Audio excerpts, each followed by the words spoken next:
എന്റെ ഈ ബിഗ് ബോസിന്റെ ഈ വർഷം സെലക്ഷൻ നല്ലതാണോ ഒരാളെല്ലാരും മൊത്തം അനീസ് ലോക പെണ്ണച്ചി അതില് മനസ്സിലാവും സ്വഭാവം മനസ്സിലാവും ഞാൻ കണ്ണ് അലിച്ചിട്ട് കിടക്കണ ഞാൻ കണ്ട് ഇങ്ങനെ ഓൺലൈനിൽ പിടിച്ചിട്ട് മുഖത്തിൽ രണ്ടു അടി കൊടുക്കണേ പിന്നെ സഹനബാസ് എന്താ ചെയ്യാൻ വീട്ടിലെ ജസലിന്റെ ചട്ടിയും ബ്രാവും നോക്കിയിരിക്കുന്ന ആളാണ് അവന് പറയുന്നില്ലേ ബിഗ് ബോസിലെ നാടകത്തിന് എന്താ ആവശ്യകത ഉണ്ട് അവന് പറയുന്ന പണിയാണ് ഞാൻ പറഞ്ഞേ എനിക്ക് ദേഷ്യം പറഞ്ഞേ അവന് he's a man then why he's looking at some girls underwears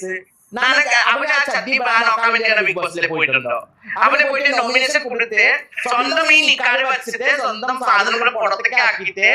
അവന്റെ സാധനം കാണാൻ പോയാ അവന് പോയിട്ട് നോമിനേഷൻ കൊടുത്ത് costumes not for Malayali audience പിന്നെ നീ എന്താണ് അർദ്ധനണ്ടായിട്ട് അവിടെ ഇരിക്കുന്നേ